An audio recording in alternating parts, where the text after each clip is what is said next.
Hi, hi, welcome. I'm coming back a second time because I did a live earlier, but the internet connection was so bad that I think I'm going to do it shorter, more condensed, and so that you can have a better experience with it. So if you're watching now, let me know where you're watching from and answer that question. Are you giving your power away? Sometimes we do, and we don't even realize that we do. So that's what I wanted to talk about today. And I'm going to remove the glasses because I can see the reflection and that drives me nuts. As moms, we have so many things to do, we have so many limits to put. It's hard to think about everything, every single thing.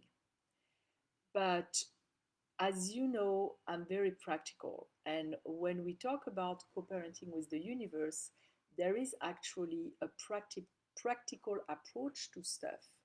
It's not just happening magically, although we're talking about energy, so there is always a certain vibe of magic with that. But you can really have a very practical approach to things, and the more prepared you are, both on a brain level and knowledge level, maybe um, practical level, the more powerful you're going to be, the stronger you're going to be. And that's what I want to talk about today because preparing I'm publishing my podcast episode today, and we're going deeper into that. But there is one way that, both in my experience, I noticed that I was giving my power away, and that I see with the moms that I coach, to where they are giving their power away because they don't know about it and they're taken by surprise.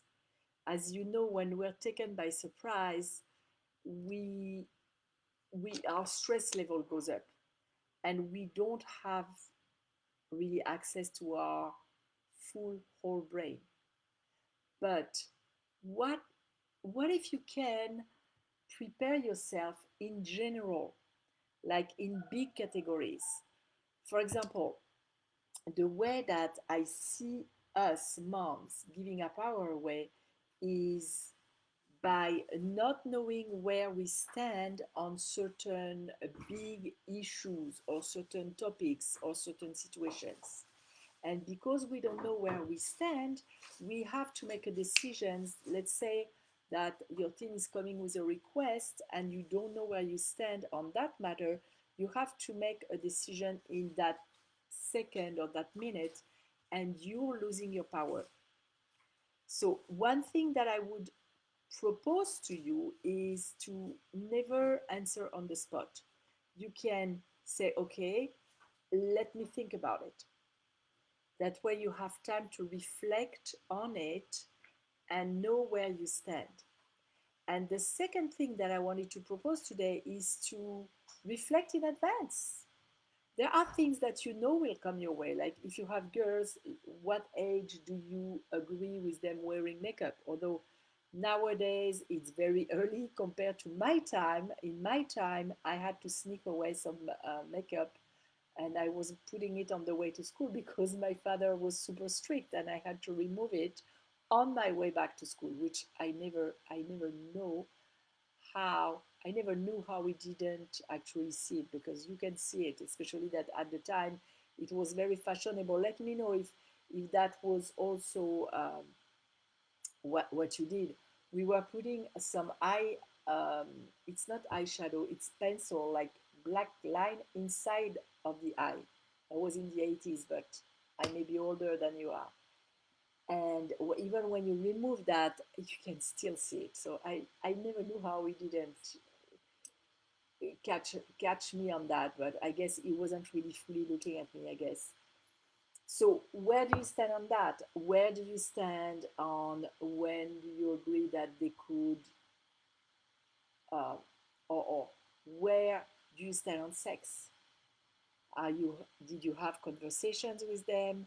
Are you prepared to respond fast if something comes up, if you discover something, to not be either too harsh or too permissive? The most important thing is, are you standing in your truth?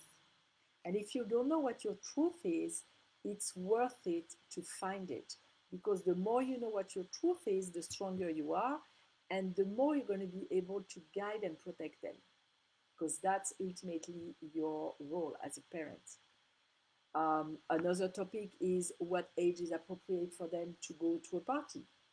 I know that my kids came to me a lot with that, and it took me a long time before I agreed to let them go, not because I didn't trust them, but because I didn't think it was appropriate. And sometimes their answer, one thing you need to be prepared about too, is what if you're different from other parents? I was already different because I'm French and I raised my kids in the US, so I was different on the way you sit at the table. I had some stuff that you may consider were maybe old fashioned, but I'm happy that my kids got it. Um, how do you feel about maybe being the only mom that will say no when the others are saying yes? And sometimes they're going to say, well, all my friends are going. Why can't I go? Which is worth investigating, because talking with other moms, even when your kids say that, it doesn't necessarily mean that all their friends are going, because some parents are exactly like you are with their where they stand on that matter. And I recently talked with a mom who told me that when her son was younger, he was saying, yeah, we are all going and we are all sleeping, all my friends are sleeping together, and we want to sleep out. And when she called the other moms, they were not agreeing at all. So where do you stand on general topics, on strong topics, on topics and situations that you know will probably come your way? The better you are, the clearer you are with yourself, the better it is. If it's a yes, why is it a yes? If it's a no, why is it a no?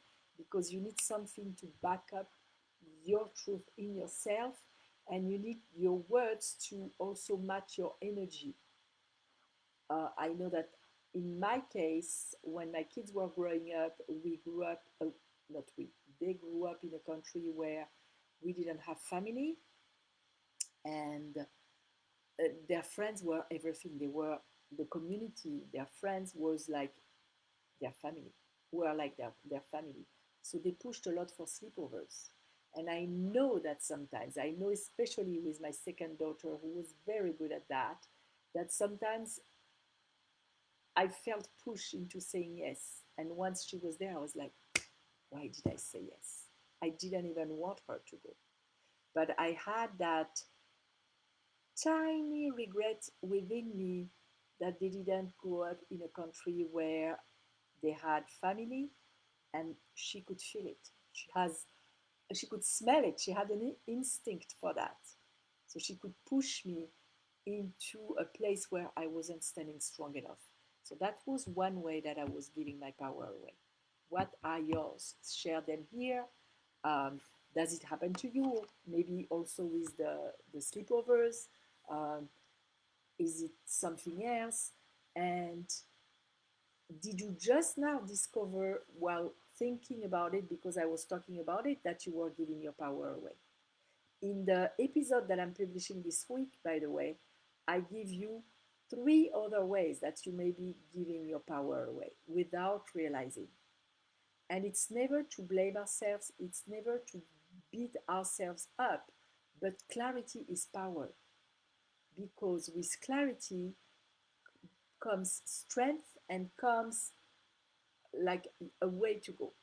When you have clarity about something, you can find practical steps to help you withhold, for example, a no when there is pressure for you to give a yes. So that's why I wanted to share today, and that had to be my second video. And I hope that this time the internet is going to be more steady, because earlier I watched the video that I did and I myself got annoyed by all the freezing and all the interruptions. So I hope that this one is going smoothly. And if you're not watching that on Facebook, in my Facebook group where you can put comments and feedback and questions in a more private way, join the Facebook group, Co-Parenting with the Universe. I'll put a link if you're watching that somewhere else so that you can watch it. Okay, I'll see you later. I have to go. Bye. Je prends mon sac à main, je descends. Allô? Allô? Okay, bye.